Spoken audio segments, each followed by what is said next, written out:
Hey guys, welcome back to the channel. Today I'm bringing my monthly roundup or wrap-up videos back. I used to love to create these videos as well as watch them.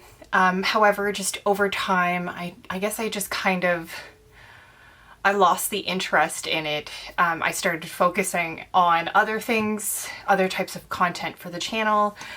But I've had such a weird sense of nostalgia lately, which we're going to get more into as I start talking about the energy of the month before we get into the decks. So feel free to join me in a beverage. I just have a cup of green tea here. It's still relatively early in the morning. No, not really. It's, what, 10 a.m. right now, so we're still in the morning. It's too early for me to have a cup of my third cup of coffee for the day. Yeah, I drink a lot of coffee, by the way. Absolutely. I'm obsessed with caffeine, coffee. I have a coffee bar, which behind me I have an alternative. It's kind of like a seasonal altar that my coffee bar also doubles as. So I pulled off the decks that I've been really enjoying that I put up on that altar space. So we're gonna get into those soon. But before I really like to talk about the decks, I like to just sort of talk about where I'm at, where I've been this past month. It's still April. This is going to be my April wrap-up video. It's Sunday, April 20th. That's the day that I'm recording this video for the channel, but it's going to go up on the Friday.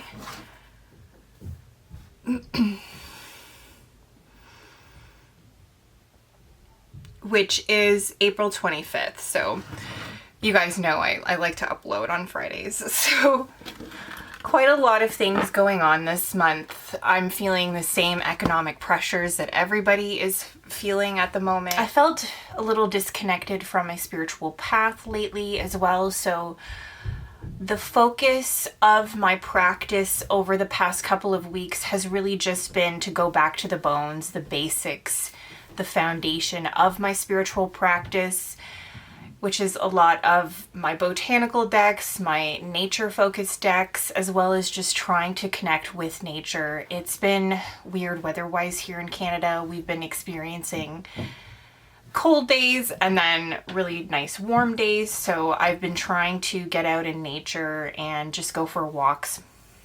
You guys know I like to take daily walks, and it's currently Easter weekend, by the way, so I've been trying to get out for my daily walks with my family as well, because we're off right now. We have like a double long weekend here in Canada, at least. So happy Easter, by the way, if you celebrate Easter. My daughter just finished a very adorable Easter egg hunt, which she really did seem to enjoy. So I love to see her face light up when she experiences new.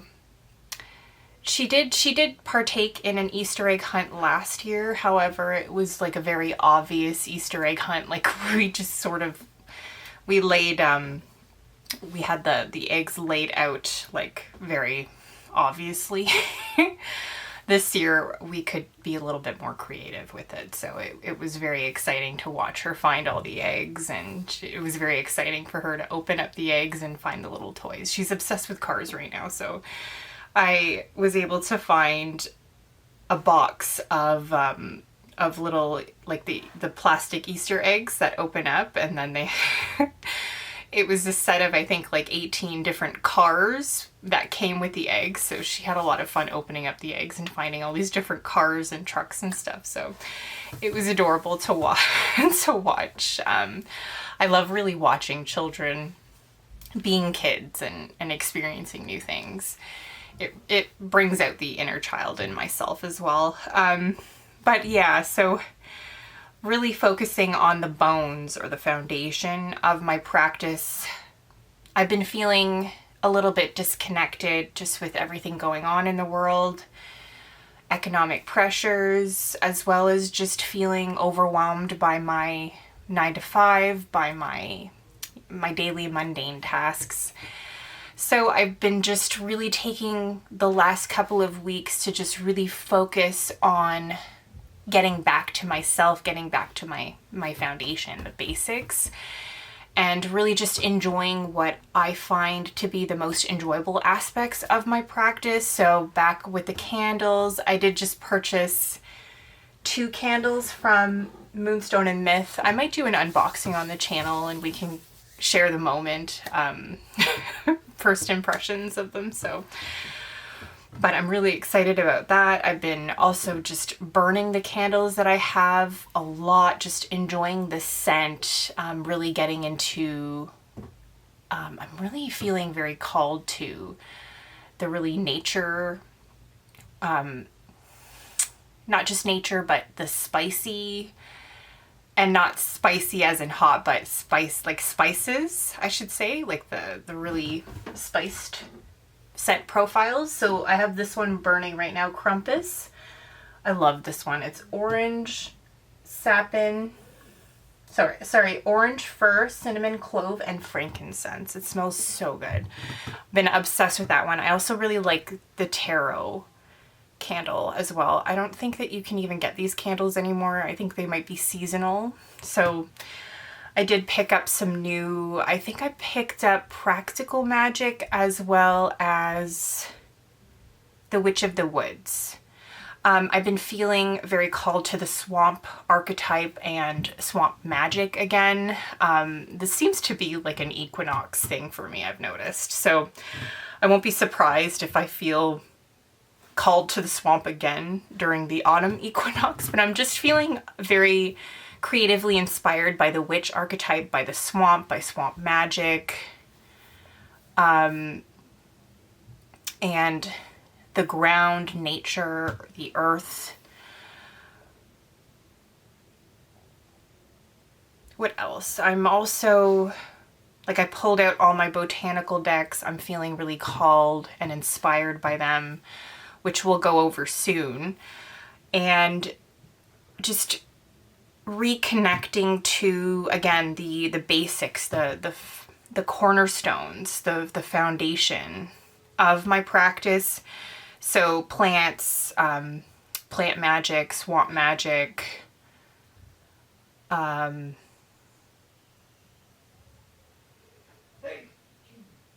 just feeling very witchy in my element, fire, candles, scent, color, as well as just really tapping into my own natural rhythms. I find I'm very cyclical. I know we all are, but I have just always found that one of the most meaningful aspects of my practice is when I tune into my own natural rhythms, my own cycle.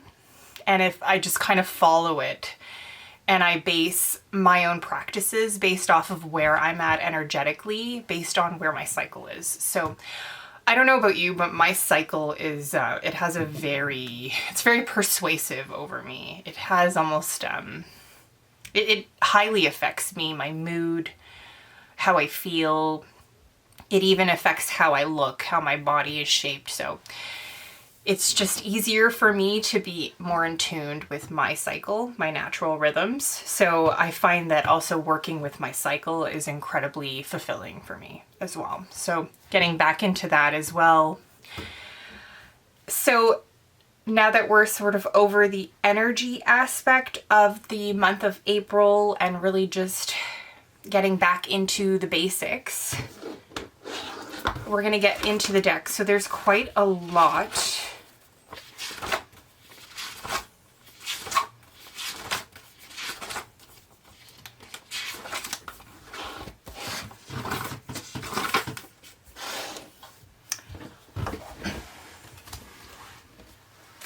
So right now, like I said on my seasonal altar, I just like to keep a little basket of the decks that I'm feeling really the most called to at the moment.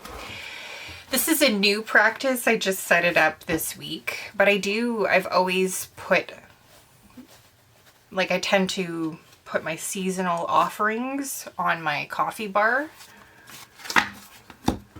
And I use that as like a seasonal altar space that it changes depending on what season or holiday is coming up. So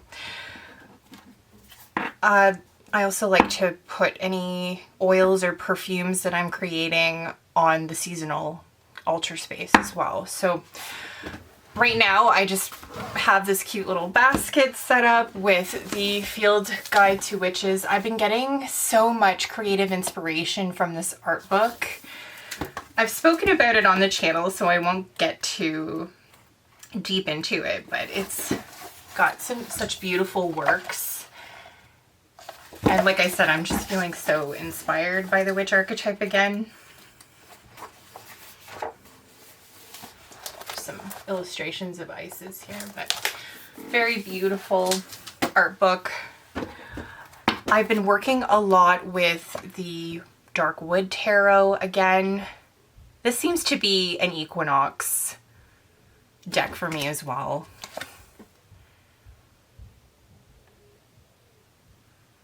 Because I'm also very drawn to it in the autumn.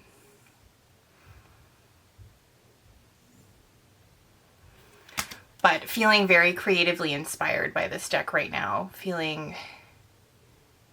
I'm also feeling that sense of awakening, as well as I'm starting to see the plants and the trees come alive again. I started to see, I just, like I said, I went for a walk with my family yesterday. We went to go get ice cream and an ice cream cake to celebrate with some family members for Easter. But we went for a little detour. There's a little path by a lake, and I saw like some of the local bushes and trees by this lake. They have little seeds. They're starting to sprout. So I'm really, not seeds, like little blossoms, like little buds, and they're starting to sprout. So I got really excited to see that. So I absolutely love that about this time of the year, is it's so much easier to feel connected to nature, to my path particularly. I'm seeing a lot of rabbits as well. They're starting to come out of their hibernation. They're hiding. The squirrels are out. So it's really easy to feel alive around this time of the year. Very exciting time, especially for us plant spirit, which is plant spirit practitioners or earth focused. It's very inspiring. So the Magic of You Oracle has been another one that I've been really enjoying.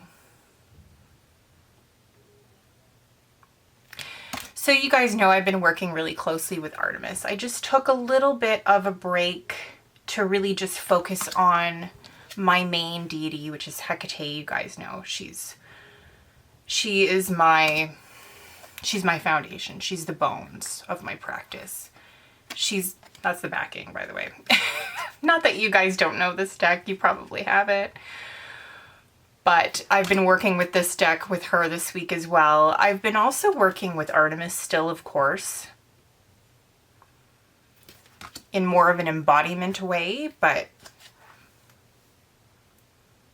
with trying to reconnect with the bones of my practice and my path.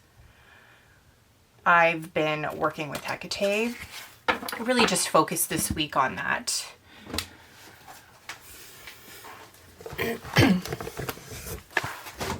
And in doing so, I pulled out the Oracle of the Hecatean Path. I love this deck. The artwork's not my favorite, but I feel so connected to Hecate when I work with this deck. I feel her in this deck, her energy. This deck was not phoned in. This deck was truly created by a practitioner of Hecate, a devotee. Devoter.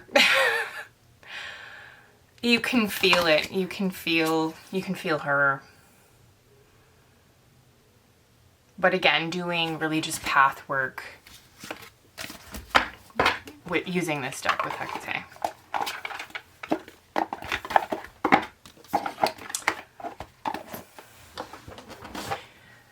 You guys know I've been working with the Wild Woman Rising Wild Woman Rising Oracle.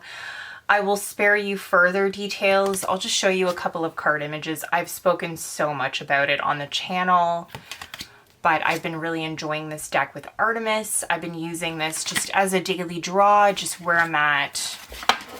You guys know I'll spare you the details. I usually work with that deck with the Tarot of the Huntress. This is a beautiful, independently produced Artemis deck. It's all pre-Raphaelite imagery of her. And I find that the two decks work really beautifully together. I know I've mentioned that on the channel, but I've sort of taken a little bit of a break from this deck over the past week to work with my Witch Sister Tarot. So her and I took a little bit of a break, like not too much of a break, to be honest. I still pull her out here and there, especially to read for others. But we did take a little bit of a break so that I could work with my Femme Fatale Tarot. You guys know I created a deck, so I did take a little bit of a break from my Witch Sister Tarot. She's still one of my favorite decks. This is like my soulmate deck. She's like my partner. And I went back to her, really working with her closely this week again. It's that witch archetype, you know. There's two main archetypes for me, I've noticed. It's either the Femme Fatale, which you guys know I have the Femme Fatale Tarot now. This is my Femme Fatale Tarot that I created. So I have this archetype as well as the witch archetype. I go back and forth between these two archetypes all the time. But again, I'm feeling really called and inspired by this deck again. I was working a lot with her over the past week.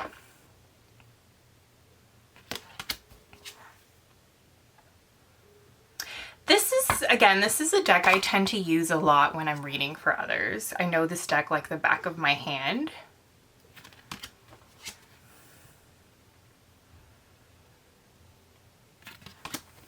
It's a beautiful deck, but yeah, I've pulled her out. I've been working a lot with her as well. Again, feeling just so inspired by the witch archetype. Although the past couple of days I've been pulling from the Darkwood Tarot. Again, it's like that equinox kind of, it has that grungy swamp kind of look to it that I absolutely love. Same with the Witch Sister Tarot. So you'll see that theme of like the swamp and the witch archetype and this grungy, the grungy colors really speak to me. Another deck I've been loving, I've been pulling the past couple of days from is the Woodland Wardens Oracle. So working a lot with this deck. So I find that the animals in this deck really speak to me. I have associations for many, many animals. So it comes as a little personal message typically.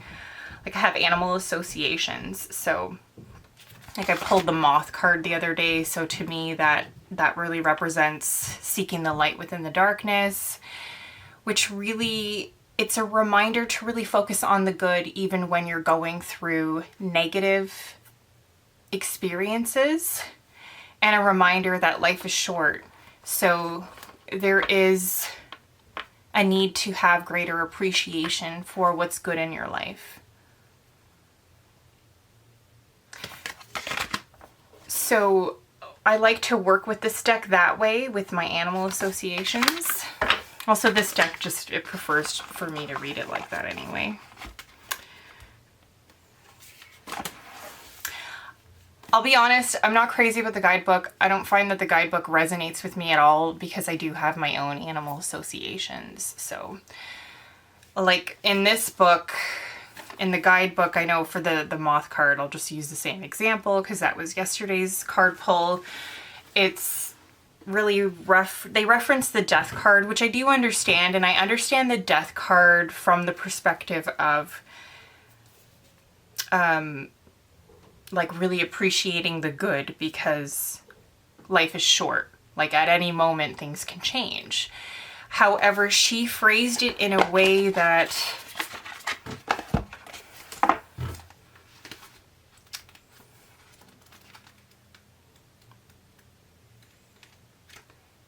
there was almost this element of surprise, which I'm just going off of my memory, by the way, but that's how I interpreted that guidebook passage. And I don't see the death card as that. Like I see that more as the Tower card, as this being, it's this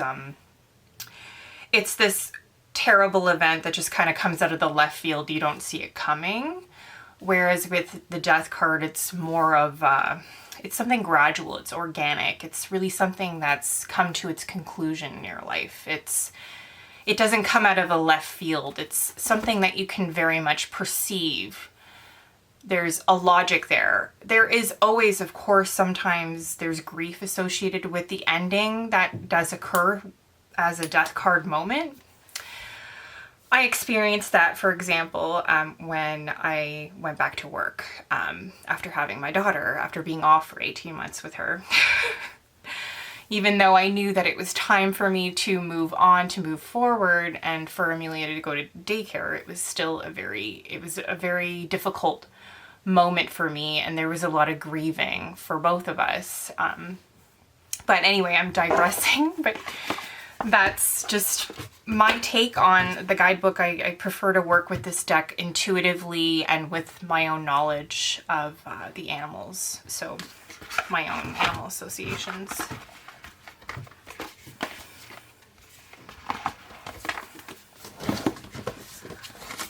Again, foundation of my practice, the Lost Oracle.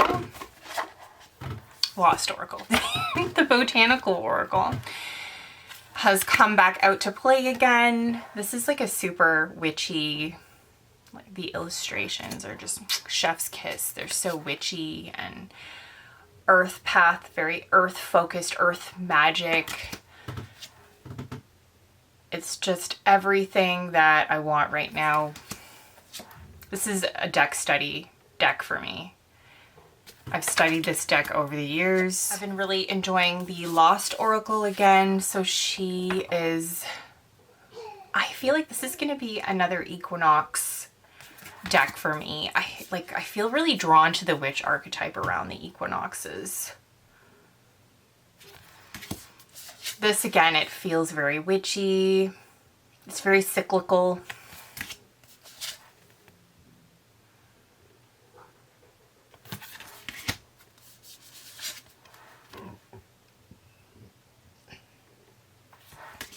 I align it more with the Samhain Sabbath and the autumn equinox, but it is beautiful. And again, I'm feeling that call to the witch archetype again, so I had to pull that out and work with it a little bit over the past month. But that concludes the video. That's all the decks that I've been feeling really inspired by this month.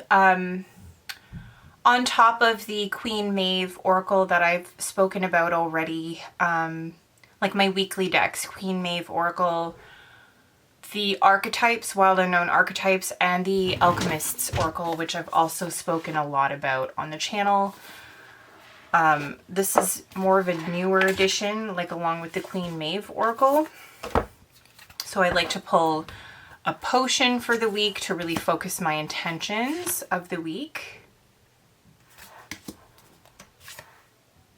And then I work with the Queen Mab Oracle weekly as well, but that's more for setting boundaries, really stepping into my strength, my confidence. I've been working with that deck with Artemis as well. So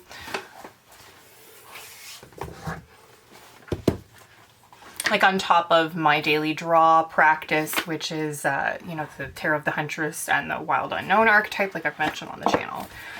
Apart from the past couple of days, which again, I've said that's been the Woodland Wardens, the Darkwood Tarot, and then sometimes I'll pull an additional card from the Botanical Oracle from For Strange Women or the Magical Botanical Oracle.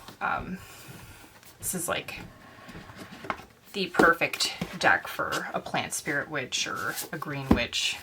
It's like a plant spirit. It's a plant magic focused deck. Again, I've been really enjoying this deck. This one is more for meditation purposes with whatever herb or plant I pick up from this deck as a guide.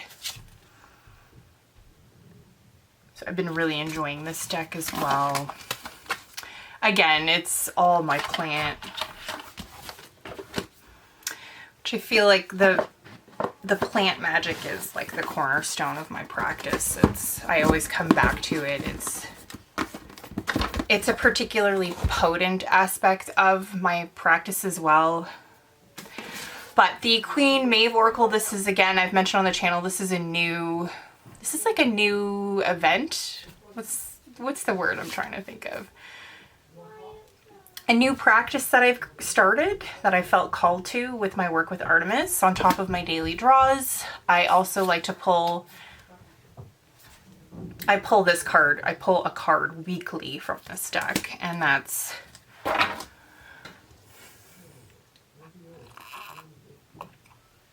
really to focus my strength for the week.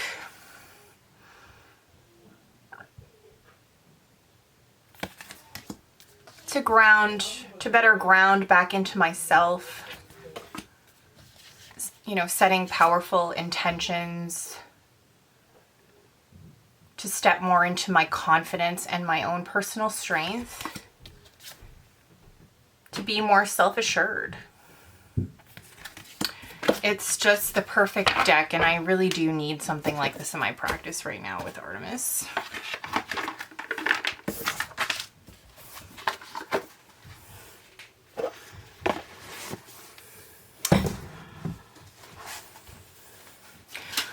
But yeah, this sums up the month of April. I think I pretty much touched on everything that's been going on throughout the month of April, the energy, practice-wise. I'm also getting back into journaling. I've been really struggling to journal lately. Again, I'm very cyclical. I go through cycles with everything. Journaling is no different. For me, I wouldn't be able to journal for more than a page or two. I just wasn't feeling very inspired to write. So I'm getting back into that again. And it's been nice to just pour all my feelings onto the page and then just close it, like close the book and walk away. And to not have to carry that with me, as well as all the lists. Like, I just have these never-ending to-do lists, like just running constantly in my mind. So it's nice to just have a place to put them down.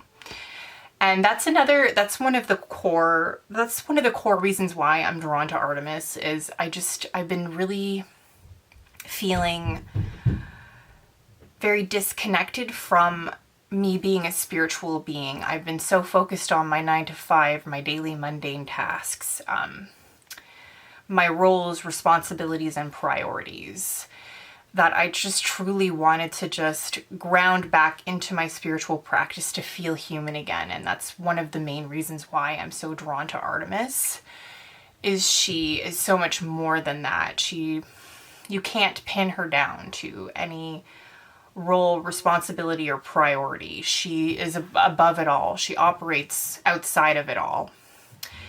And that's one of the core reasons why I'm so drawn to her. She doesn't give a shit who you are and who you associate with. If you do something against her or her family member, she will get you back. Is a nice way to put it. And it's something she's so liberating. She's so freeing, without any fear of consequences. She's just true to herself. And that kind of authenticity is very inspiring. It just kind of reminds me that I'm a human. And she makes me feel alive again too. So I've been really enjoying just getting to know her energy, her archetypally, and again, just really enjoying getting back into what really inspires me in my spiritual practice, just in life too. Especially as Beltane, as May Day quickly approaches.